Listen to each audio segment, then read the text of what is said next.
A rookie who started this season in low A ball is about to face the defending champs in Game 1 of the World Series.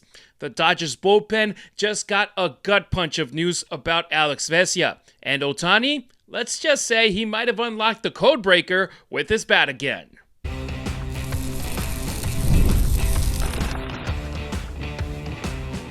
You are Locked On Dodgers, your daily Los Angeles Dodgers podcast. Part of the Locked On Podcast Network, your team every day. It's time for Locked On Dodgers, part of the Locked On Podcast Network, your team every day. Toronto's rolling the dice with a rookie on the biggest stage imaginable. The Dodgers are dealing with an emotional situation off the field involving one of their most trusted relievers, Alex Vesia, who isn't on the World Series roster. And third, Shohei Ohtani might have just found his swing again.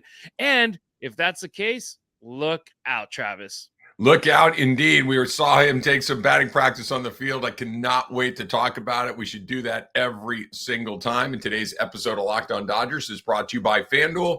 Right now, new customers can bet just $5. And if your bet wins, you're going to get $300 in bonus bets to use across the app. So download that FanDuel app today. He's Travis Rodgers. I'm Harry Ruiz, two guys who talk sports for a living and bleed Dodger blue for life. You can get more Travis on 710 ESPN LA or the ESPN LA app from 3 to 6 p.m. with the Travis and DeMarco show. As for me, I'm the Spanish play-by-play broadcaster for the USC Football Trojans and the Las Vegas Raiders. But nothing beats jumping on the mic every weekday morning and diving deep into what I love most, which is talking Dodger baseball with you.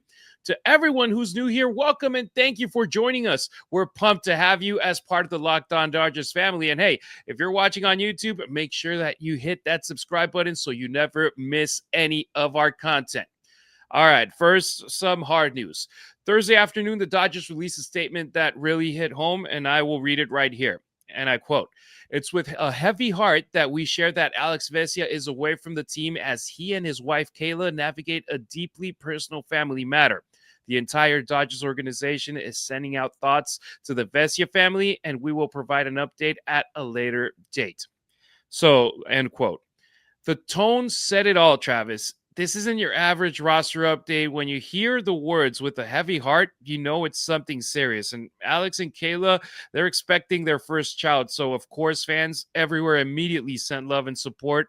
And this is one of those moments where baseball just stops mattering, to be honest. Yeah, it's really difficult and sad, and you know, thoughts to the Vesia family, to everybody that cares about him and her and their entire group. I can't imagine what they're dealing with, and like you said, Harry, as much as we all care about the Dodgers and their run through the World Series and trying to win 2 in a row, and he obviously is a very important part of what they do, but it's not nearly as important as him being with the people that he needs to be with and them being together. It is heartbreaking. Yeah, the only thing that matters right now is that the Vesia family is okay. So from everyone out from the Locked On family to the Vesias, our thoughts are with you guys. And I mean, we still have to talk some baseball, and the rosters were just released today. Vesia and Casparias are out.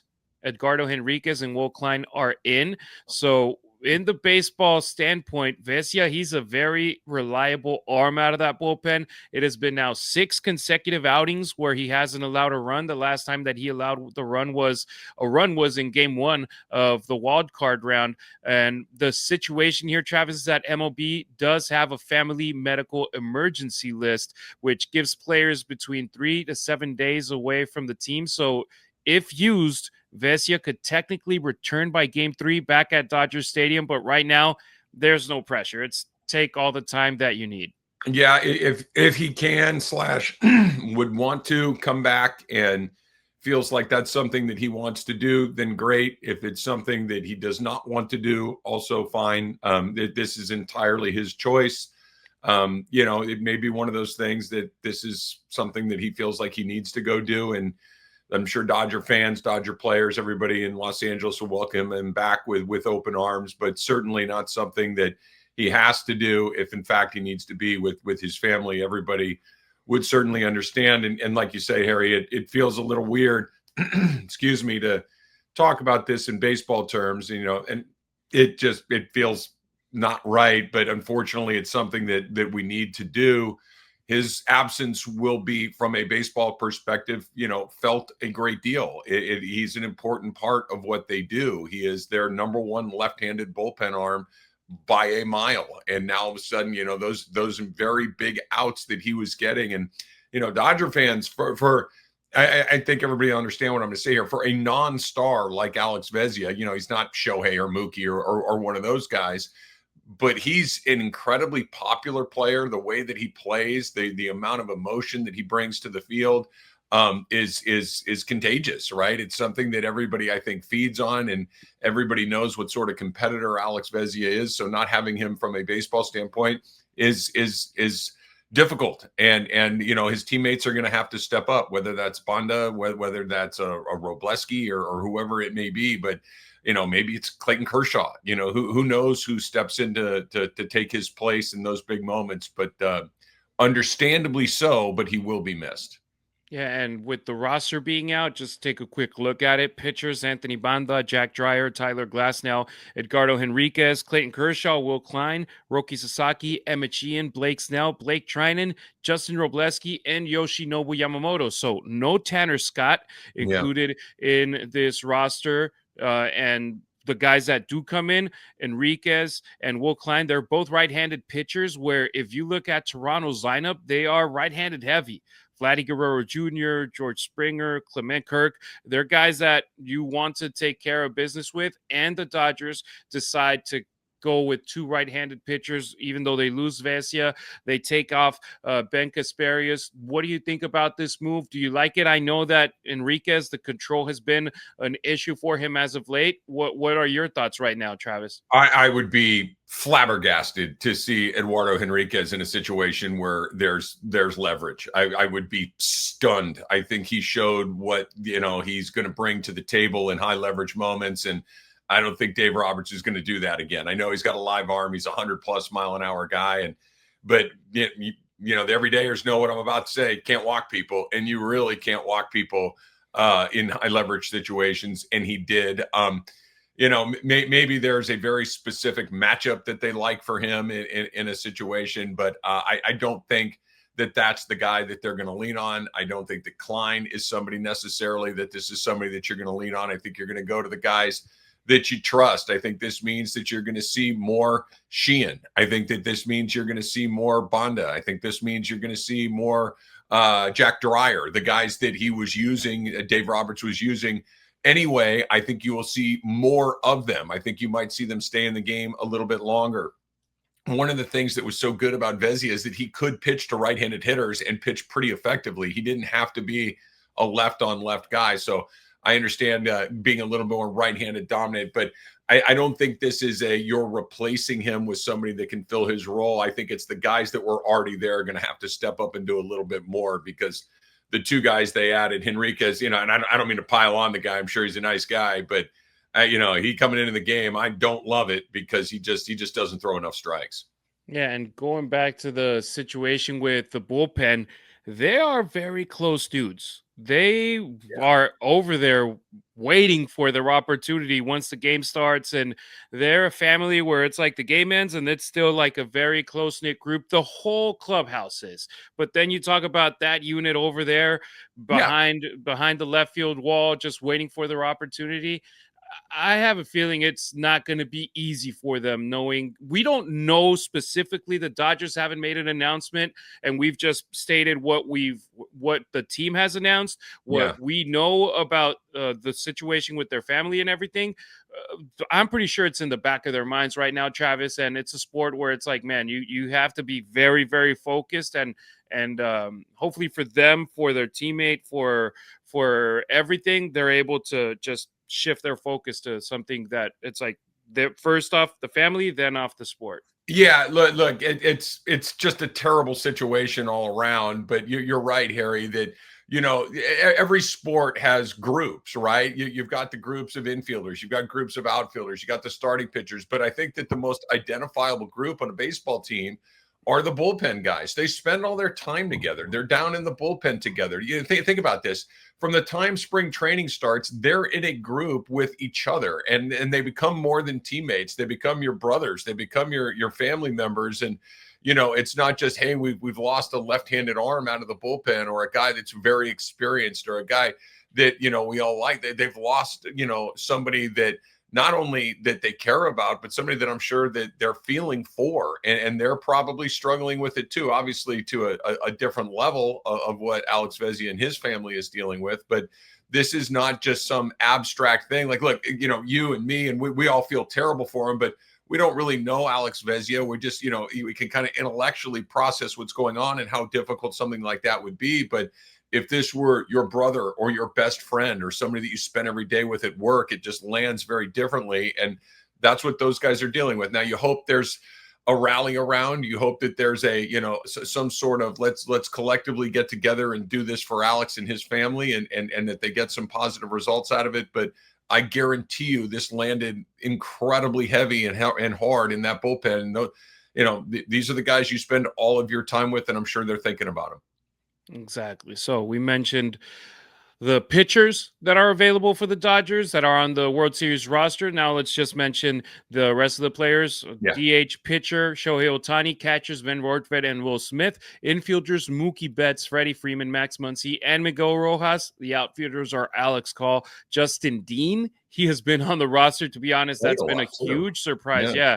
Teoscar Hernandez and Andy Pages, and the guys that are utility men, Tommy Edman, Kike Hernandez, and Hassan Kim. So just 2 changes from the NLCS roster to the World Series roster. And one of those changes was one that they had to do unexpectedly with what Alex Vesia is going through. That once again, from the Locked On family, we send our thoughts to the Vesia family and hope that everything is okay. All right. Coming up on Locked On Dodgers, we're shifting our focus to tonight's pitching matchup, where the Dodgers will have a Cy Young Award winner and the Blue Jays, a 22-year-old rookie who started the season in low A ball this season. Let's be real. Making excuses doesn't solve anything. We've all heard them before. It's just stress, I'm tired, or it happens to everyone sometimes. But when it comes to performance, sometimes your body just needs a little extra support. And that's where Rugiet comes in. Rugiet.com offers fast-acting, doctor-prescribed treatments for ED designed to help you stop making excuses and start making moves. Rugiet makes it easy to get started. You just connect with a board-certified doctor 100% online. No awkward waiting rooms, no in-person appointments, and if prescribed, your treatment ships discreetly straight to your door. Visit rugiet.com/LockedOnMLB to get 15% off your first order. That's rugiet.com/LockedOnMLB, and don't forget to use our code LockedOnMLB so they know that we sent you. Rugiet, stop making excuses and start making moves. Thanks for making us your first listen wherever you may be tuning in, either on your favorite podcast app or our YouTube channel. Subscribe to it. It's free. Smash that notification bell so you never miss a beat. Full episodes, hot takes, breaking Dodgers news, and the Dodgers postcast show with Pete Fox live after the final out of every game of the World Series. Travis, he's finally back to work with the postcast show. He had a week off with no games for the boys in blue, who gave him like a mini vacation. Yeah, go down to Mexico or something. Go lie on the beach. Go have a good time somewhere and enjoy it before we get it cranked up again tonight. Get it, Pete. If it drops, you're on it. That's how you become an everydayer here on Locked On Dodgers. All right, the Toronto Blue Jays. It's their first World Series since 1993, and they're going to give the ball to a 22-year-old rookie, Trey Yesavage, to start Game 1 against the Dodgers. Yeah, you heard that right. A year ago, this guy was barely getting drafted in the first round, the 20th overall pick. He started this year in low A. 4 months later, 4 months, he is now in the World Series. Come on, Travis. That's like a story out of a Hollywood script, like the one that Shohei Ohtani wrote over in Game 4 of the NLCS. But this right now, it's like, okay, he's going to be going against Shohei Ohtani. He's going to be going against Mookie Betts, Freddie Freeman in the World Series. Talk about a meteoric rise for this guy. Yeah, I mean, it just goes to show you how different it is now, relative to what that if you've got talent and you've got stuff, they're going to run you through the minor leagues as quickly as they can and get you to the big leagues because stuff plays, right? I think it's a really good reflection on how different baseball is played, and in particular, how different pitching is used the way that it used to be. Before, you needed to kind of learn your craft, right? You needed to learn how to set guys up. You needed to learn how to, manage your pitch load throughout the course of the game so you could go through a lineup a third time, pitch into the seventh inning, and kind of get some seasoning on you. So by the time you got to the big leagues, you had a little bit of an idea of what it is that you wanted to get done. Now it is, what does the Rapsodo say? How hard do you throw? What's the RPM? What's the arm side run? It is a math equation. And if you can hit the math equation, they're going to move you up. And as long as they can continue to move you up, they're going to do it. And Yesavage is a great example. He's great. Like, he is absolutely filthy. When they brought him up, no one was touching him. Now, this is a different animal. And eventually, stages get bigger and bigger and bigger. This is the biggest stage that there is, with Shohei Ohtani standing in the batter's box and Freddie Freeman and Mookie Betts and every other guy in Dodger Blue is going to be there. And they don't care what your Rapsodo numbers are. They just care whether or not you can go at them, and they're going to be ready for you. We'll see what it looks like. I do think that this is one of the advantages that the Dodgers have going into this game tonight, is that every single one of these Dodger players, this is another World Series game for them, where Trey Yesavage is saying this is the first World Series game, and that is the Dodgers. The experience factor tilts heavily towards LA. I think if the Dodgers can find a way to win the game tonight, it is a huge tilt. It just goes whoop from one side to the other. And if the other thing happens, if Yesavage is really good and the Jays win, I think the Dodgers will go, all right, let's play again tomorrow. Let's see what happens. I don't think they're going to be faced by it at all. So this is a much bigger game for the Blue Jays and Yesavage than it is for Snell and the Dodgers.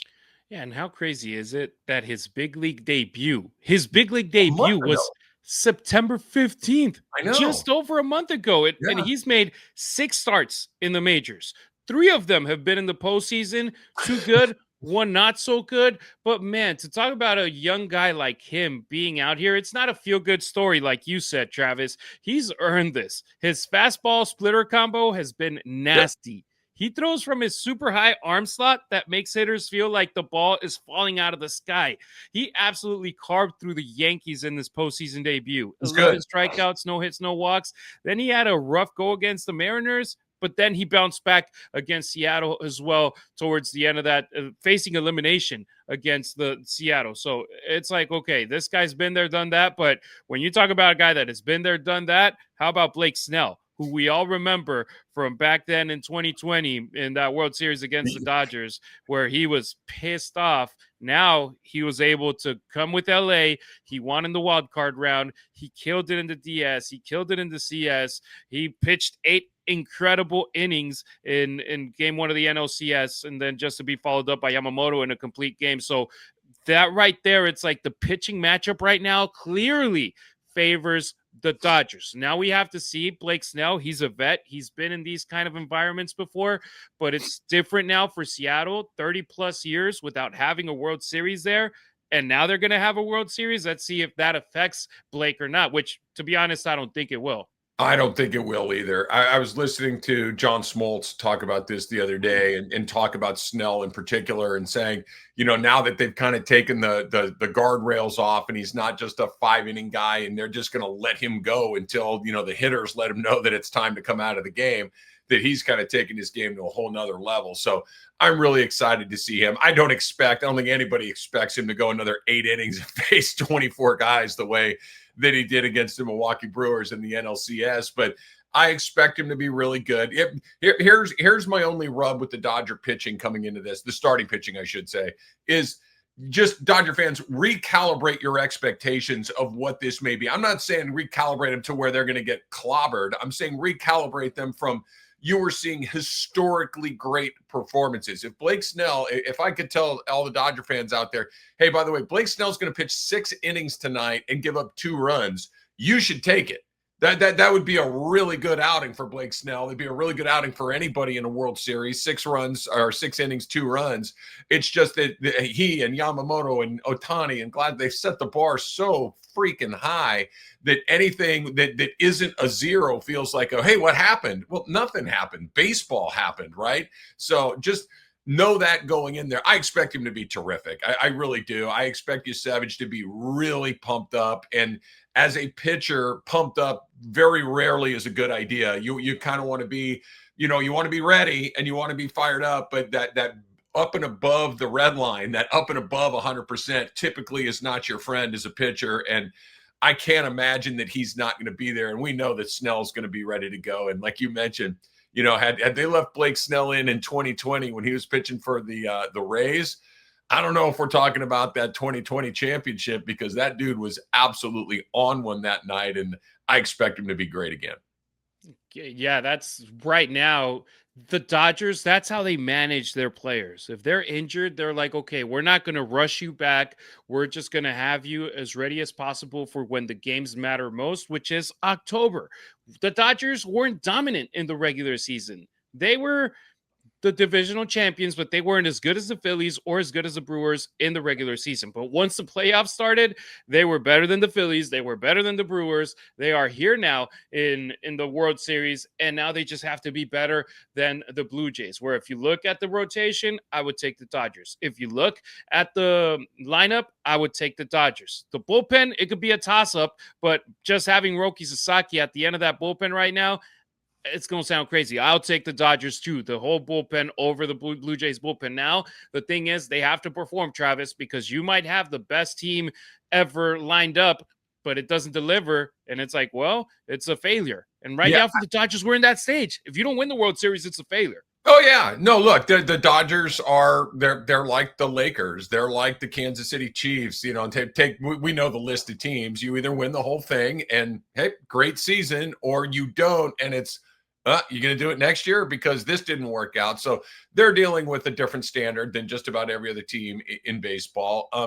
I want to go back quickly to what you mentioned about the bullpens. If it goes to the bullpens, they're both kind of neither team wants this to go to the bullpens, right? Both of these teams do not have lights out bullpens. I think that might be a slight advantage to the Dodgers, just simply because they have more offensive firepower than the Blue Jays do. So if it comes down to who can score more runs, I think that might be a slight advantage to the Dodgers. But the big advantage is that starting pitching. If the Dodgers can lean on it even close to what they did against Milwaukee and minimize the amount of impact that the bullpen has on the game, I think that tilts it heavily back towards LA. Absolutely. And something that tilts the series in LA's favor is a guy named Shohei Ohtani. You might have heard of him before. He's been in God mode as of late. Game 4 of the NLCS, crazy. Next on Locked On Dodgers, fans are starting to wonder if he's heating up again at just the right time, because he's doing one thing before games that he hadn't done before joining the Dodgers, while being with the Dodgers before the NLCS.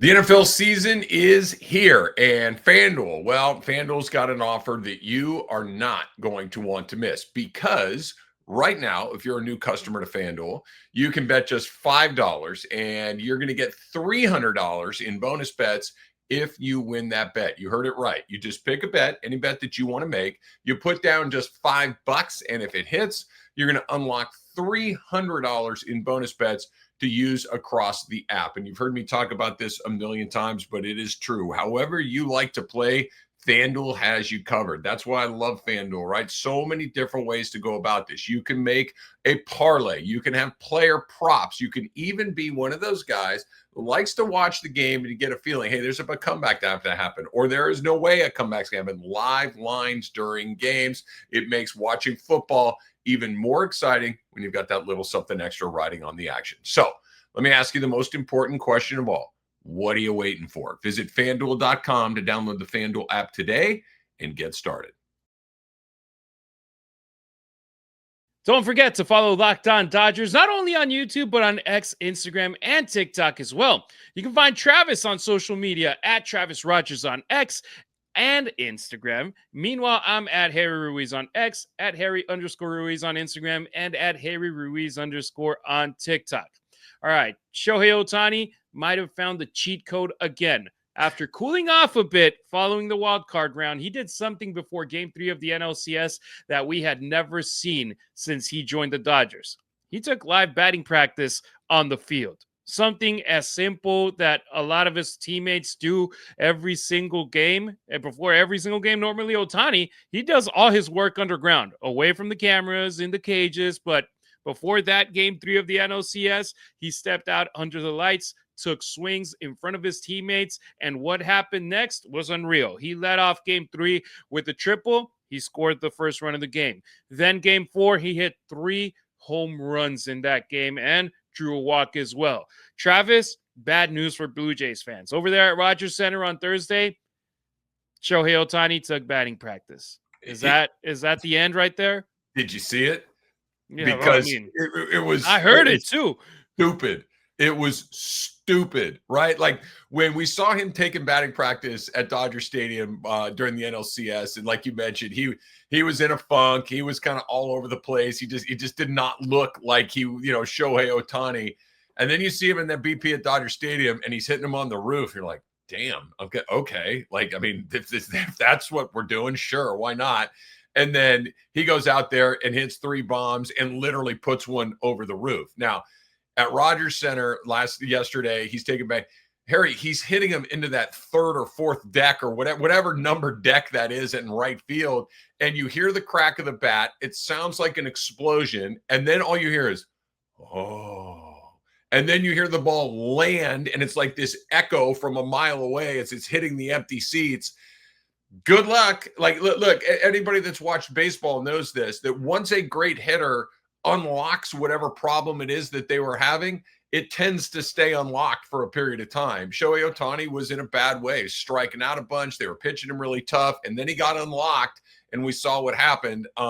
I expect him to stay unlocked. The Blue Jays are really right-handed. Their best starters are right-handed. Their best reliever, and Louis Varland, is right-handed. So I think this is a really good recipe for Shohei Ohtani. And look, as a former player, as somebody that loves this game the way I do, baseball players are crazy superstitious, just crazy nutso, makes no sense at all.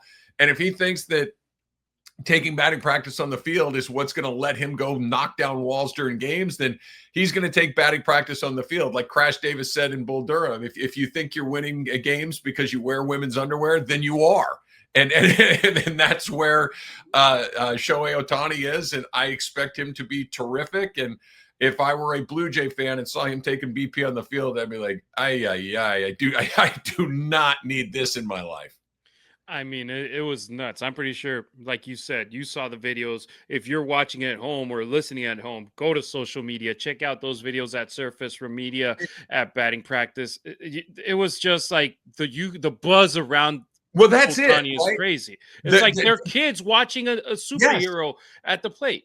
That when you hear other major leaguers go, oh, like this isn't Harry Ruiz and Travis Rodgers watching Ohtani take batting practice and go, oh my gosh, look at how far he hit that one. This is other major leaguers. These are other guys that are going to be in the Hall of Fame. These are other guys that make a living playing this game, and they're dumbstruck by what they're seeing. That's how impressive he is. And like look, he showed us again. He reminded us again, in case anybody forgot just who this man is. Anytime there's a chance to do the thing, he does the thing. Like he doesn't miss chances to go, oh yeah, watch this. And this is another chance for him to do it all. And as weird as it is, I'm excited to see him because I don't know what to expect, but I know it's going to be something because he almost always delivers. Yeah, I expect him to just go berserk. And do something where it's like if he hit 3 home runs the last time we saw him, I wouldn't be surprised if he hits 4 or 5 in the World Series. And it's like, all right, you're flaunting Toronto that you hit 20 home runs in the first 2 rounds. Yeah. Here you go. Bam. Watch and then he starts going nuts. Exactly. Be like, all right, let's do it. And I mean, is his timing back? Is his swing synced? If it wasn't, It feels like now it is. And the Blue Jays, they might have just picked the wrong time to put a 22-year-old right-handed pitcher up on the mound for Shohei Ohtani. They were walking him when he wasn't hot. I know. You know, they were pitching around him when he was striking out 50% of the time, when he couldn't put the ball in play, when, you know, whatever contact he was making was pretty soft contact. And now he's nuclear level hot. What do? Pitch to Mookie Betts, who's nearly as hot, you know, Freddie Freeman with a bunch of right-handed pitchers coming in there. Sure, why not? Go ahead and pick your poison. But Shohei will find a way to impact the series. You can take that to the bank.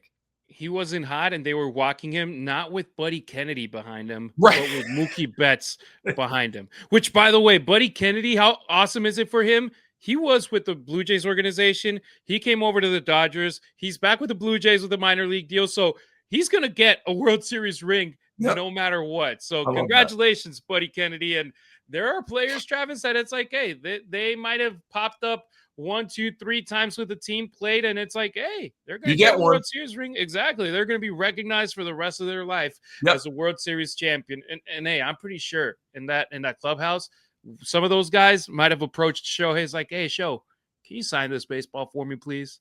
And just put it up there and take a selfie with them and be like, hey, I was with Shohei Ohtani in that clubhouse. And the crazy part is, like, you can say that about a lot of people in that clubhouse. Mookie, Freddie, Kershaw. I mean, it's I mean, at some point you got to turn into a fan, even if you're a teammate, and just say, hey man, look, I know this is weird. I know we're supposed to be like kind of equals or whatever you want to call it, but I don't know what planet you're from, bro, but I'm going to need you to take this picture and sign this jersey because I don't know, dude. I'm going to need this.